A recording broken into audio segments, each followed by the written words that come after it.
You're standing in front of a massive medieval castle, admiring those towering walls that seem to scrape the sky. But what if I told you that every single stone in that wall was placed by a man who had a 30% chance of dying before the castle was finished?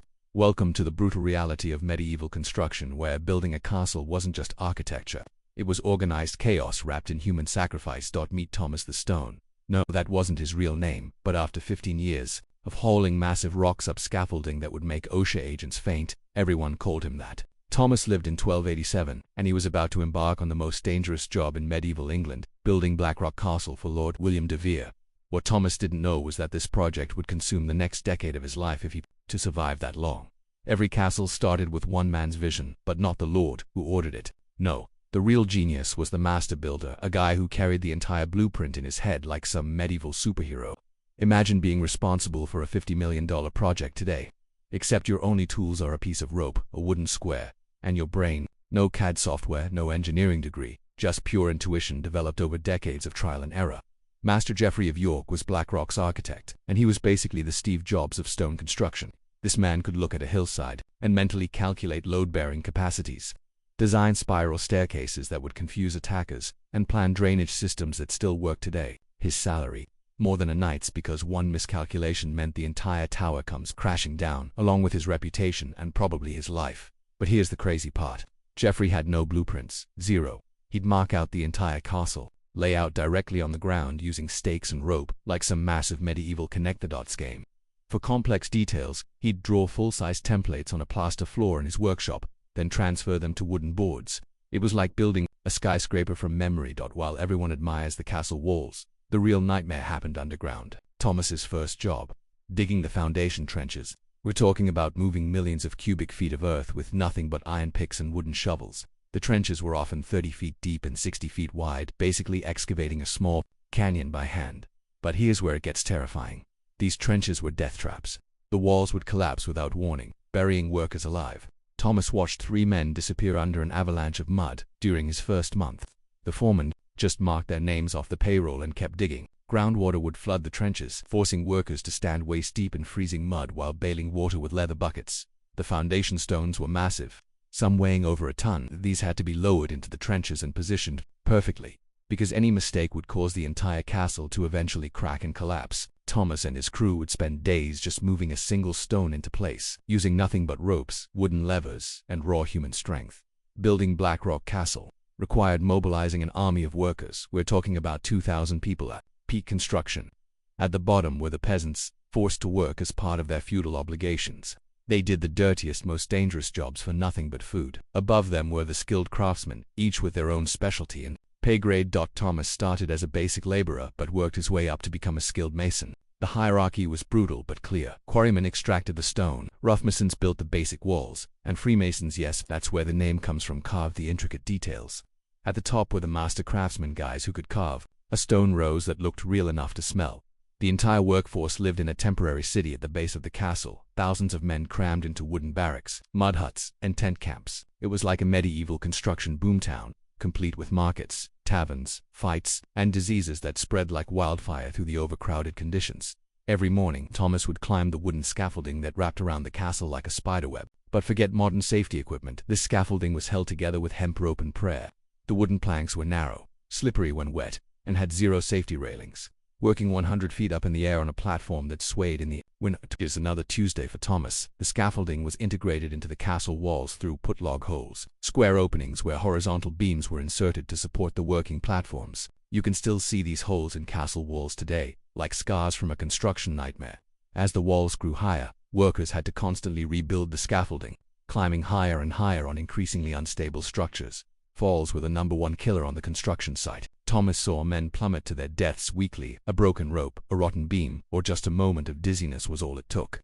The work continued, with barely a pause to remove the body. There were no workers' compensation claims, no safety investigations. Just another name crossed off the payroll. How do you lift a 500-pound stone block to the top of a 60-foot wall? Medieval engineers created machines that were part genius, part torture device. The star of the show was the treadwheel crane, a massive wooden wheel, 15 feet in diameter, that worked like a giant hamster wheel. 2 men would walk inside this wheel for hours, their footsteps rotating the mechanism that lifted stones up the castle walls. Thomas spent months walking inside one of these wheels. Imagine being trapped in a wooden cylinder, walking endlessly up wooden rungs while the wheel creaked and groaned around you. You couldn't see what you were lifting or where it was going, you just walked, hour after hour, providing the human horsepower that made construction possible. If the rope broke or the mechanism jammed, you could be thrown around inside the wheel like a rag doll.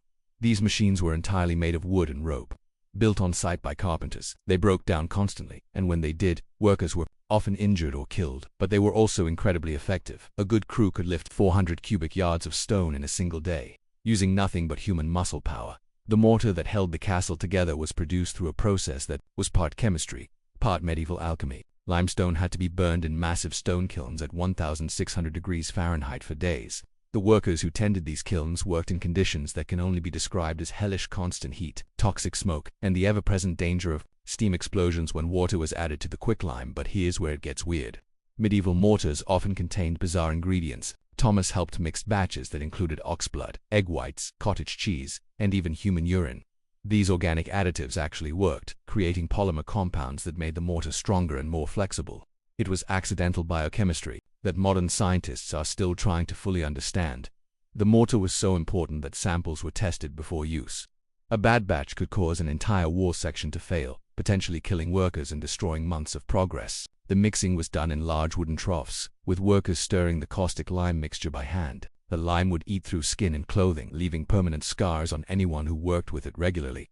The skilled stonemasons were like a medieval trade union, complete with secret signs and initiation rituals. Each mason had a personal mark, a unique symbol they carved into every stone they worked. These marks served as signatures, quality control, and payroll records all in one. Thomas's mark was a simple cross with a circle, and you can still find stones with his mark in the walls of castles across England. The masons moved from project to project, carrying their precious tools and knowledge. They lived in special lodges on the construction site, where they guarded their geometric secrets and techniques. This brotherhood system later evolved into the Masonic societies we know today. But it started as a practical way to maintain quality and share knowledge among skilled craftsmen. Becoming a master mason took decades. Boys started as apprentices at age 12, living with their masters for 7 years while learning the trade. Then they became journeymen, traveling from site to site to gain experience. Only the most skilled and experienced could become masters themselves, commanding high wages and respect. Building Blackrock Castle cost Lord William the equivalent of $200 million in today's money, nearly his entire annual income. The project consumed a decade of his life and the lives of hundreds of workers. Thomas himself worked on the castle for 8 years before a falling stone crushed his leg, ending his career as a mason. The human cost was staggering. Construction records show regular payments to widows and families of workers killed on the job. Entries like to the widow of John, killed by falling stone, 5 shillings appear with disturbing frequency. The death rate was so high that contractors built it into their cost estimates. Yet somehow, through this organized chaos of human sacrifice and medieval engineering, these incredible structures were built. Thomas's work, along with thousands of other anonymous laborers, created buildings that have stood for over 700 years. Every stone in a medieval castle represents not just architectural achievement, but human endurance, ingenuity, and sacrifice on a scale that's hard to imagine today. When Blackrock Castle was finally completed in 1297, it stood as a monument to more than just Lord William's power. It was a testament to the thousands of men like Thomas who risked everything to turn vision into reality. The castle walls didn't just keep enemies out, they locked in the memories of every worker who bled, sweated, and died to build them.